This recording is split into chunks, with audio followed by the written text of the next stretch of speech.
Hello, everybody. John Gregory here from Theme Park Tribune, back with an unusual hotel room tour and review. This time I'm staying over by Universal Orlando at let me try to get this right, the Quinta Inn Suites, Wyndham Orlando International Drive North.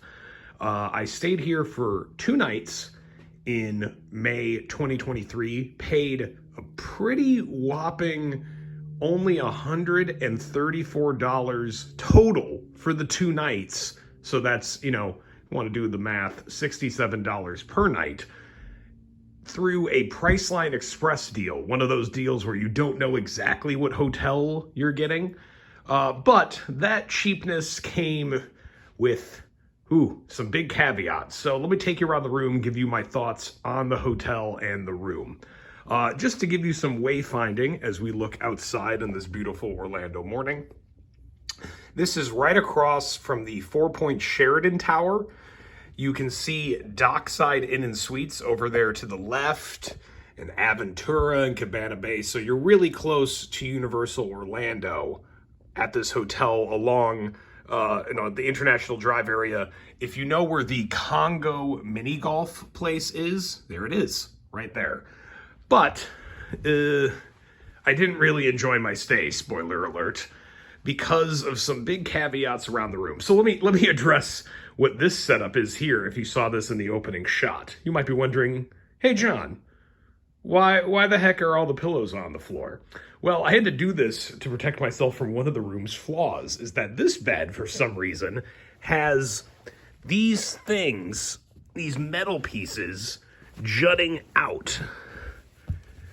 Yeah, you can see one of them right there. And in my first night here, within about 20 minutes, I jabbed myself with it, scraped me up kind of bad. I had to go over to a Walgreens and get some Neosporin and get a bandage because, it's a hotel room, so I don't know what the heck's on that sort of thing.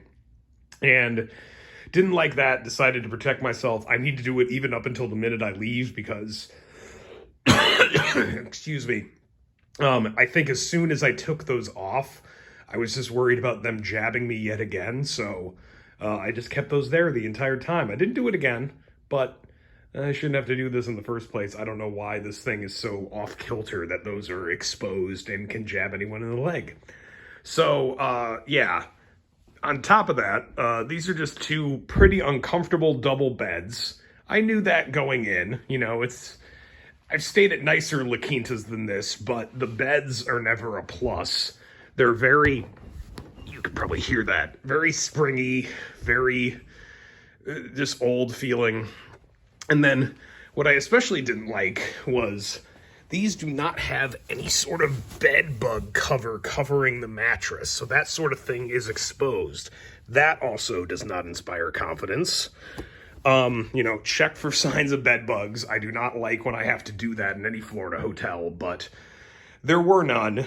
So I stayed. If there had been any sign of bed bugs, and if you ever do come to a hotel that you're having second thoughts about, and you check this lining and you see a bunch of what look like kind of dark red or brownish spots on it, get the heck out, because those are signs of bed bugs.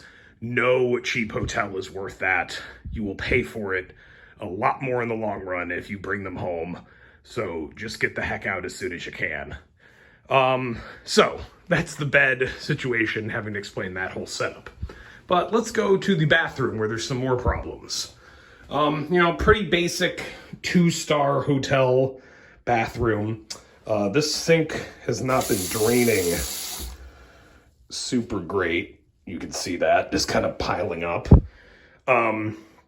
So there's another strike. And then there's the shower. This thing is a hunk of crap. You can already see that it's not in the best shape. I had to put the bath mat down because of just this. This didn't make me feel comfortable. And then the shower head is ancient. It did fine. It wasn't the worst water pressure. Certainly wasn't good. Doesn't even cover the whole shower area in much. So Yeah, another detriment to it. This is just very outdated and really not well maintained bathtub area. The sort of things you get for $67 a night. The closet is the basic stuff. Ironing board iron. There is a safe, which is also good because this door did not feel secure. You can look at it here, like it's locked, but it just made me feel like someone could push their way in. Oh, and honestly, this one's on. That makes it worse. Yeah, now you can really see it. Like, I couldn't get it open from the outside. At least I tried, but it didn't make me feel secure that nobody could. So I kept that really locked up tight, and I also took my laptop, my most valuable stuff, with me whenever I left the room. It does come with a fridge and microwave. It's a small coffee maker. I didn't check this. That doesn't look too bad. Just a tip, I never use these things just because of the risk of them having not been cleaned in a very long time.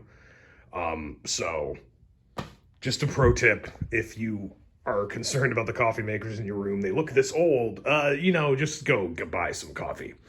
And then, let's get to another strike in the room. This, not like terribly, terribly old TV, it's not a CRT, which is that's a big warning sign these days. But it did have no HD programming. It also has this big, cut out of it, or I don't know, I can't tell if it's split or it's an indent. But it affects the TV. You see it when it's on.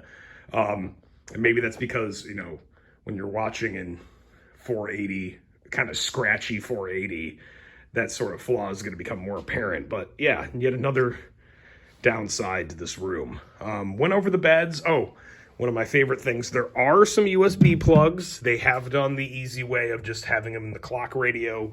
Nothing else on the other sides of the bed if you're trying to squeeze more people in here, but even a couple sleeping in a double bed is tough. And another ding out of the wall, too. Oh, and then, this light fixture isn't the greatest either. This thing is missing. Yeah, just a lot of bad touches all around the room. And I guess finishing off, you have a little table.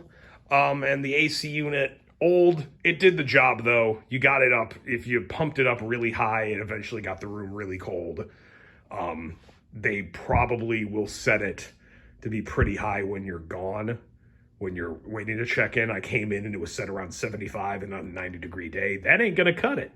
So just be aware you'll probably have to do that as soon as you get in.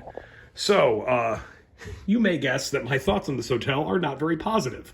Between the leg jabbing thing, the bad shower, this TV divot here, I would have rather, paid $20-30 more and stayed somewhere a little nicer. There's even nicer La Quintas, according to reviews, within 5 or 10 minutes. The one kind of to the direct east of Universal Orlando gets much better reviews than this one. This is too old, too dated, not well enough maintained that I would risk at this price point.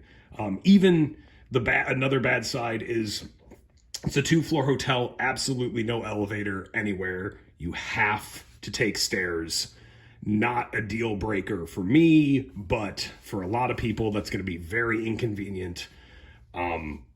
Especially not just after a hard day in the parks, but for people who, with mobility issues, having to climb up and down stairs that are dirty and look like carpet that's been there since the 80s and has never been deep cleaned.